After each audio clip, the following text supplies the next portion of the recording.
Welcome back to Living Resonance. I'm Monifa, and today we're exploring the cosmic current of the gene keys and the lunar cycle, so you can cultivate your voice, live your genius, and weave your legacy in harmony with the current frequencies. We're currently in the lunar phase of the full moon in Gemini, which is gene key 35 and human design gate 35. We're experiencing the themes of hunger, adventure, boundlessness, and the genius of desire.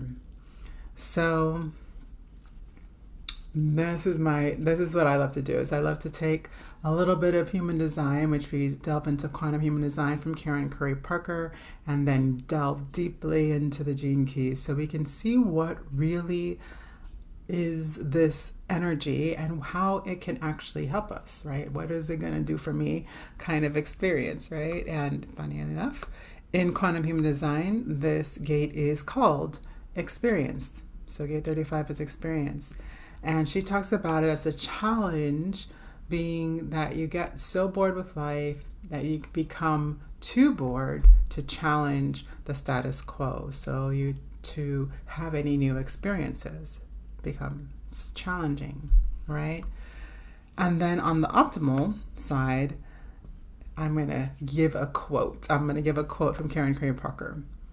The ability to know which experiences are worthy and worthwhile, to partake in the right experience, and to share your knowledge from the experience of what's possible with the world.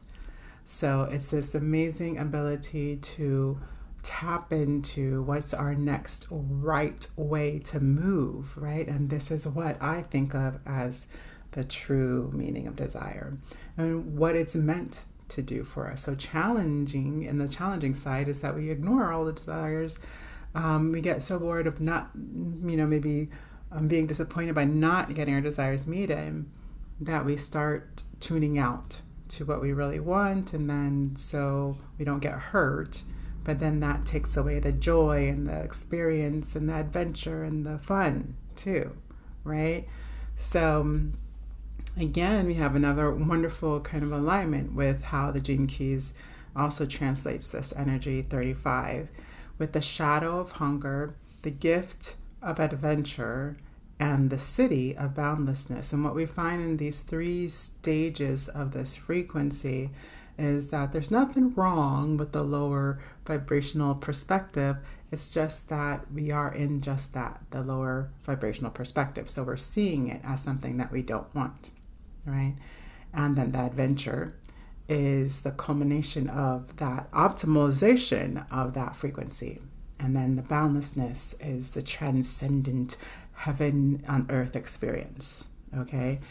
So one of the titles that I love from this chapter, the Gene Keys of 35, is Wormholes and Miracles. Because the truth is, the meeting of our desires, the manifestation, the way that we can take something from the unseen to the seen, from dimension to dimension, is this energy, right? So why? Why would we make this energy if we're going to always be hungry, which is essentially what this is. We'll talk about more, but first I like to talk about what was the purpose of this? Why did we feel like in the universe, in the unity consciousness, this was needed to have a true 3D experience? And it's just that. We needed to be unsatisfied in order to seek new possibilities. And so that's the nature of this energy. It's unsatisfied, hungry, right? So what it creates in that nature is progress. We look for new ways of doing things. We create new technologies to make our life easier. We are looking to have a more satisfying, more enjoyable life. That is pretty much what we're all up to, right? To have the best experience for us and our future selves as children, for children and the people that are coming after us, even in our work, right? So I don't think of just your legacy being passed on just to somebody you actually bore yourself, but also to people you will continue to teach and inform through your experiences and connections in life, right? So your relationships and connections in life. So Yeah, so the dilemma here is this amino acid is associated with tryptophan, which is the feeling of being satiated. And the problem with that is that there's no way to be permanently satisfied, right? So in conditioning is that we can be. Like conditioning is basically what we're taught by society, parents, whatever, that helps us not see what's true, what's natural, what's actually supportive of living a fruitful and satisfying life, right? So the conditioning is that we can be constantly satiated. So we see pictures of other people living luxurious lives in which they don't have to do anything hard. And we think that's the way it should be all the time. So that's the rub. It's not that you can never have a satisfying experience. It's just that it doesn't stay that way. And thank God, otherwise we wouldn't be motivated to get up in the next morning to do something else, right? So this is about understanding that. And that when we're looking to be satiated, and it's not looking so much for the external to be the realization of being satisfied, but that we are looking inward, right? So it's always going to come back to that. And also one of the conditioning aspects is that we say that we should always have a certain amount of serotonin. So even in science, I think they're changing that now. But for a long time, it was like, well, we'll just give you enough medication so you always have a certain amount of serotonin.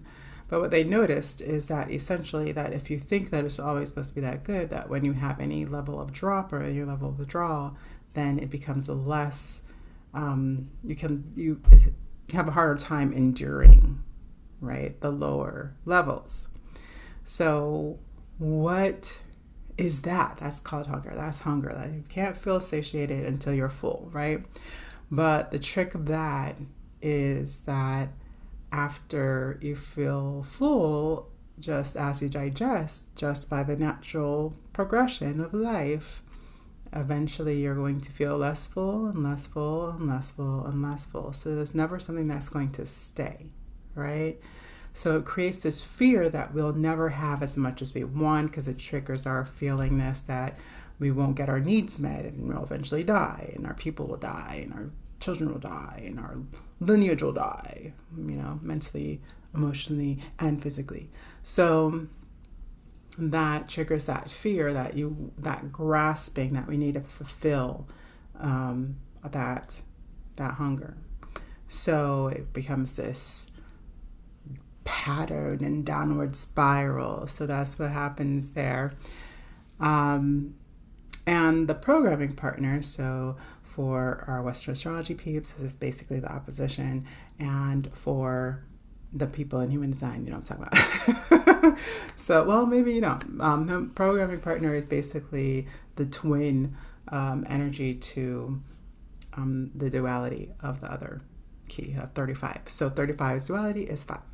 Okay, and that shadow in Gene Keys is called impatience. On the repressive side, it looks like bored, right? So we're afraid that nothing will ever be good enough or satisfying. So they allow the hunger to dictate their direction. So in other words, if you're afraid that your hunger never is satisfied, you ignore it. Right? Because it's just going to lead you into something that you don't want if you're smart enough to know about addiction and that kind of thing, right? You find ways to not have to think about the lack or the unsatiation and just stuff it beneath the surface. That's the repression, right? You're going to stuff it.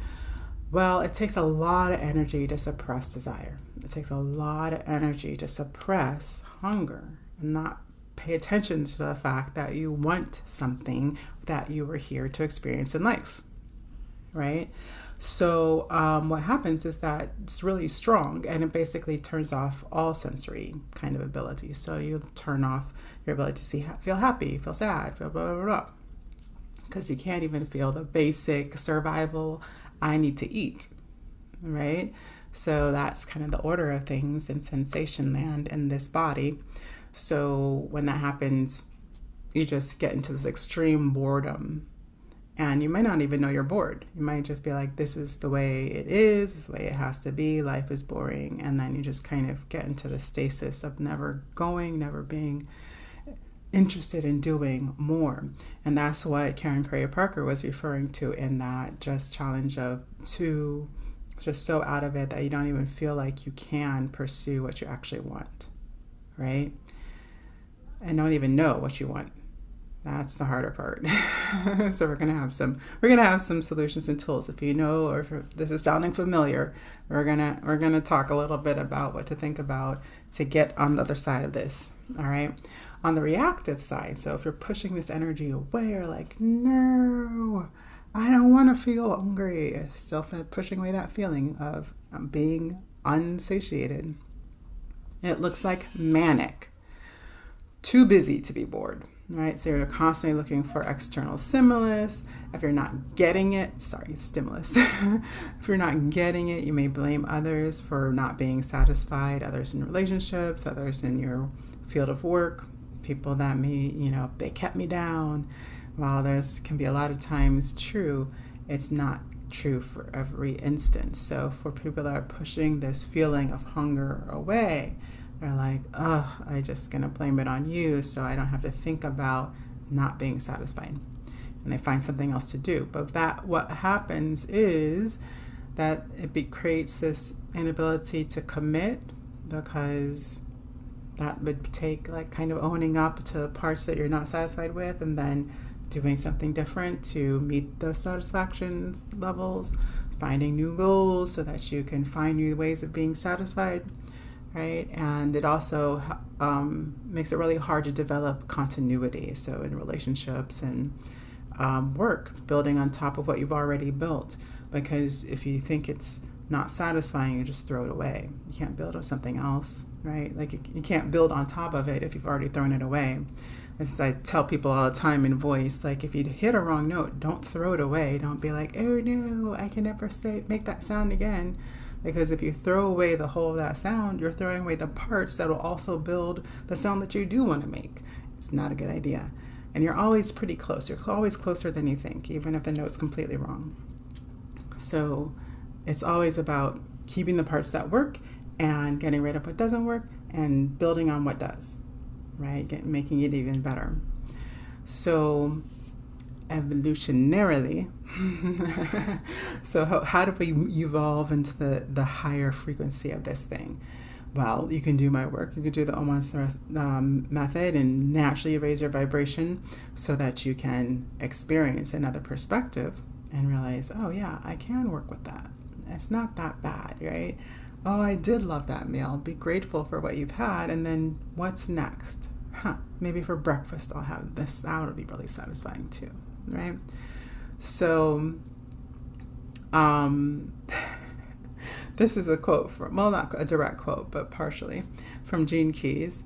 What you have to get straight in your head and your understanding of how your body is trying to tell you things about being satisfied and not satisfied is that you have to understand externally anything that, and whether you starve from not having enough food, or whether you stuff yourself and are overly full from having too much food, right? You will never be permanently satisfied. Either way, right? So it's not about like doing the action, getting the external experience to feel satisfied. It's about having the external experience to have an experience. That's what we're here for, right? So in the gift, understanding that and being tuned to that and being one with the truth of that looks like adventure. It's about being so much in tune with what your heart wants, what you're here for, that it just culminates, right? A quote, adventure is what happens when the human spirit breaks free from the mind. So a lot of that fear is a judgment, right? Oh, must not have been a good enough meal if I can't stay satisfied, right? Must not have been a good enough partner if I couldn't stay satisfied, right? So it's one of those things where it starts on the inside. So what if well, maybe I want a partner that's like this and like that and like this. And maybe that relationship wasn't a mistake because it taught me what I actually want. It clarified what I do want. And that's what all failure is. It's something I have to learn myself. All failure is a clarification of what you truly want and what can actually get you closer to that desire, right? So the next quote we have for you is, the easiest and quickest way to change your life for the better is to give your love unconditionally in as many areas of your life as you dare. If you take on this adventure, you will actually affect the minute workings of your DNA.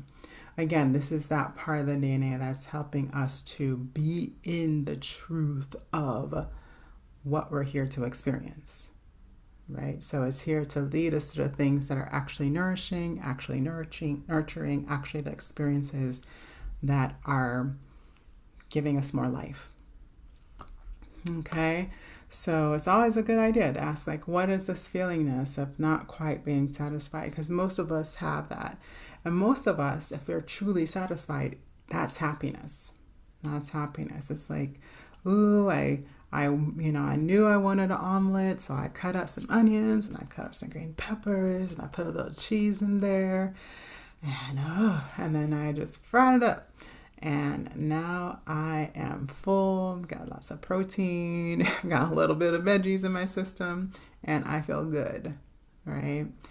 And that will create energy. If you're like kind of truly meeting that desire, then it creates energy for the next thing you want to experience. Something that may be a false lead is just trying to quickly satiate, so that manic kind of thing. So, I just need to be full. I just need to feel full. I'll just have some potato chips real quick. And it might meet the satiation for a second or two, but quickly disperses and then you're starving, right? So that's the difference between kind of knowing the truth of your desire, where is it actually trying to lead you, and then what are kind of the false flags that we've built in to be quickly satiated by the conditioning of our society. Right? Tricky.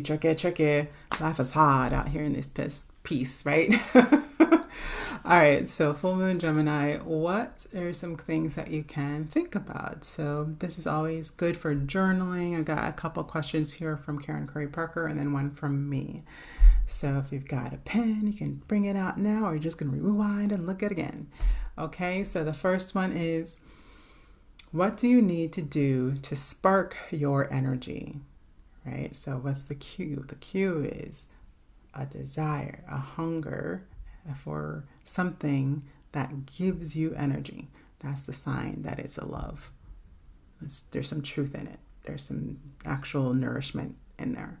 Is that it's going to give you energy, okay? And then that's the first one, so you can write that stuff down. If you don't know, the next question is crucial. Do you need rest? Maybe that'll spark your energy, right?